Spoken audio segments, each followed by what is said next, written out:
Je dis, je suis en Côte d'Ivoire, toujours en Côte d'Ivoire. Je suis un planteur. Je dis bien, je fais partie de mon cacao. Les acheteurs ont fait partie de mon cacao. Dites-moi, multiplié par 2800. Ça fait combien?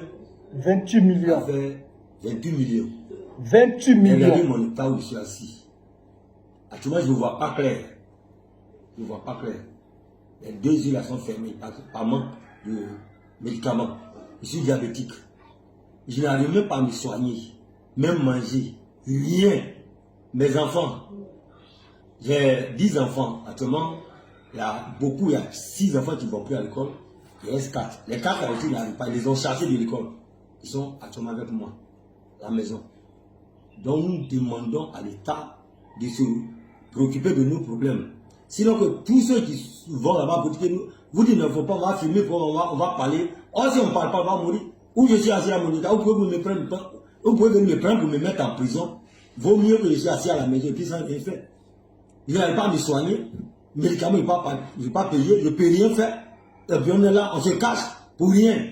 Les gens viennent, ramassent la là, ils s'en vont. D'autres même viennent là. Ils ne te montrent même pas papier. Ils disent c'est au retour qu'ils vont te donner l'argent. Papier qu'on te donne là. En temps normal, on doit nous donner les reçus, légalité. Mais actuellement, il n'y a pas reçu. C'est un bout de papier. Il n'y a pas de numéro dessus, il n'y a rien dessus. On écrit la somme que tu dois avoir. Si c'est 100 francs, si c'est 1000 francs, on ne sait même pas. C'est à leur retour. Or, quand ils vont aussi, ils ne reviennent pas. Depuis le mois de novembre, mes cacaos sont partis. Mon cacao est parti. Je n'ai rien reçu encore. Donc, nous lançons nos cris de guerre. Que l'État pense à ça. Regardez-moi, dans je suis assis là. Avant, j'étais bien en forme, je pesais 80 kilos. Maintenant, je suis assis là. Je fais maintenant 33 kilos de souffle. De souffle. Donc, le temps n'a qu'à passer à nous. Le temps n'a qu'à passer. Les conseils qu'a fait là, si ça on dit quelque chose, c'est du mensonge. On dit on soigne les gens en Côte d'Ivoire. C'est faux. On ne nous soigne pas. Nous, on ne soigne rien. Les papiers qu'ils ont fait, les papiers ils ont gardé ça. À Soubri, c'est là-bas. Donc, on ne sait pas comment faire pour prendre. Donc, le temps n'a qu'à vraiment se préoccuper de nos problèmes. Sinon, que les planteurs là, ils seront capables d'annuler tous les plans. Merci. Ah ça, ah ça, ah ça, ah ça. Ça, c'est un planteur qui a 28 millions. 28 millions de stock de cacao. C'est-à-dire qu'il a 28 millions qu'ils ont pris, de cacao qu'ils ont pris depuis novembre. Et ils ont écrit sur papier comme ça, 28 millions, on te doit 28 millions. Et puis on lui a donné. Et puis ils sont partis avec son cacao. Depuis novembre, décembre, janvier, février, mars. 5 mois. Cash. Il n'a pas encore eu 5 francs. Il est malade. Il est diabétique. Ses enfants vont à l'école. On les a chassés de l'école. C'est vrai, hein? Avant de chasser de l'école, là, c'est pas mis en scène d'air. Moi-même, mes neveux, là. Et chaque fin du mois, ah, Dodo, on nous a chassés, hein? Ah, Dodo, on nous a chassés. Tu as oublié de payer, faut pas payer. Puisque c'est des orientés. C'est les enfants qu'on oriente dans les privés. Dans les publics, il n'y a plus place. C'est les privés maintenant. Ils vont les orienter forcés. Donc tu as oublié de payer. Mais si le vieux n'a pas là pour payer, son cacao est parti. Il y a ces bouts de papier, on lui a donné. Il n'y a pas de gain. Il fait comment? Il fait comment? Voilà la vie des planteurs de Côte d'Ivoire. Voilà la vie de nos parents en Côte d'Ivoire. Et on leur demande de ne pas parler. On leur demande de la fermer. J'ai publié une vidéo sur ma page sur Facebook. Facebook. De M. Tia, un responsable syndical. Mais, sur le site de café, conseil café cacao à San Pedro, mais il y a un agent du conseil café cacao de San Pedro qui lui a porté main. Parce qu'il était en train de filmer et dénoncer le dysfonctionnement, la discrimination qui règne dans le milieu. Parce qu'on favorise les camions des Libanais au détriment des camions des nationaux. Allez-y voir sur ma page, c'est pas moi qui parle. Monsieur Tia, ils lui ont porté main parce qu'il a dénoncé ça. On leur demande de ne pas parler. Parce que s'ils parlent, ils ne vont plus avoir leur argent. On prend ton cacao, on envoie ça quelque part là-bas, on te donne un bout de papier. Pendant 5 mois, tu ne vois rien. Et puis on te dit, il faut parler. Mais si tu parles, ils ne vont plus venir avec ton argent. Vous voyez comment la Côte d'Ivoire est devenue? Vous voyez comment notre pays est devenu?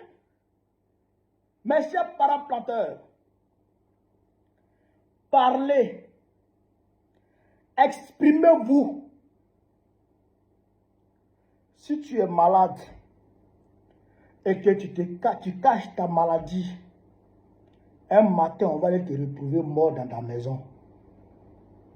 Mais si tu as un mal et que tu exposes, tu en parles en public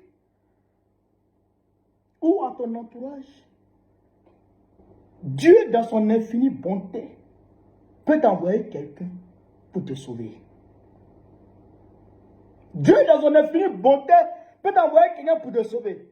Peut-être même que le doyen qui vient de parler là, quelqu'un peut quitter quelque part pour dire, ah, doyen, vraiment, j'ai vu ta vidéo, Yako, tiens 100 000 en attendant que l'État paye ton argent.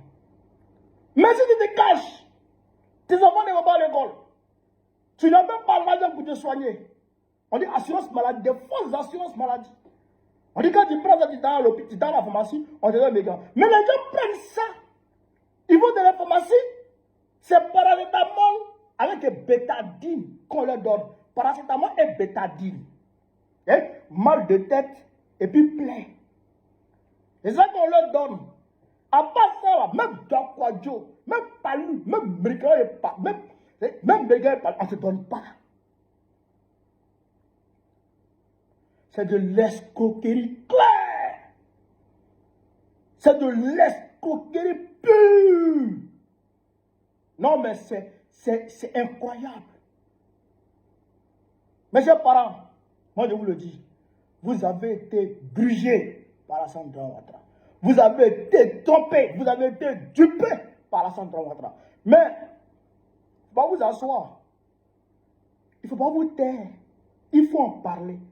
Parce que quand un chef de famille fait souffrir ses enfants, et que ces enfants se taisent sur cette souffrance, et que le voisinage n'est pas au courant, ça encourage le père de famille dans ses bêtises. Mais, si un enfant se lève pour dire, papa, tu t'en vas là, tu t'en vas faire malin dehors là, tu n'as pas donné papa à maman, ça fait 6 mois, tu ne donnes pas papa à maman à la maison. Quand le voisinage entend, et que les voisins le regardent comme ça, hein? Donc, voisin va devant à ta femme à la maison. Ça veut que quand il revient là, il peut changer maintenant. Il peut arrêter ses bêtises. Il va commencer à donner. Ben, s'il ne donne pas, le même petit peut sortir encore pour dire papa là, depuis la dernière fois, il ne donne pas plus de popote. Il faut parler. La parole là, ça souvent ça déplace des montagnes. La parole, ça déplace des montagnes. Il faut parler. Exprimez-vous. Si vous parlez que ça ne marche pas, manifestez. Vous voyez les agriculteurs français, non? Quand ça ne va pas net, et ils prennent leur caterpillar, ils prennent leur machine, ils prennent leur tracteur, et puis ils déferlent sur les Champs-Élysées. Ils bloquent tout. Est-ce qu'ils ont mieux que vous? Ils ont mieux que vous, là? Au regard de Dieu, ils sont mieux que vous, là. Et au regard des êtres humains, ils ne sont pas mieux que vous. Mais c'est des gens qui veulent vous faire croire qu'eux, ils sont mieux que vous. Ils ne sont pas mieux que vous. Là. On est tous des êtres humains. On est tous des êtres humains. Ce qui est valable pour eux est valable pour nous. Si ça ne va pas, vous sortez. Vous manifestez. On dit le succès de la Côte d'Ivoire repose sur l'agriculture. C'est Oufou-Boigny qui l'a dit. Et il n'avait pas tort. Le succès de la Côte d'Ivoire repose sur l'agriculture. C'est vous, le poumon économique de la Côte d'Ivoire. Si vous êtes fâché, tout le monde entier doit comprendre que la Côte d'Ivoire va mal. Vous, si vous êtes maltraité, comme vous l'êtes actuellement là, tout le monde entier doit comprendre que oui, les agriculteurs ivoiriens, les planteurs ivoiriens sont fâchés. Vous ne devez pas rester comme ça, assis dans vos maisons, en train de moisir, comme des vulgaires mendiants. Non, vous êtes des responsables. Vous avez souffert dans vos champs. Vous avez souffert dans vos champs. Vous ne devez pas vous taire. Vous avez des droits. Il faut les revendiquer. Ce sont eux qui se sont arrêtés devant tout le monde pour dire le cacao, c'est 2800. Ce n'est pas quelqu'un qui a mis dans leur bouche. Ils l'ont dit, ils doivent l'assumer. Qu'ils vous donnent votre argent. Levez-vous, hein. Moi, je vous le dis, levez-vous. Levez-vous. En tout cas, moi, je suis avec vous. Nous, on est avec vous, on vous soutient et on vous défend. C'est ça ce qu'il avait dit. Frère, voilà ce que je voulais vous dire. Sur ce, vive l'Afrique libre, vive le panafricanisme, vive tous les présidents panafricains, vive l'AES. Babo, président du Congo, très prochainement. Inch'Allah. On est ensemble.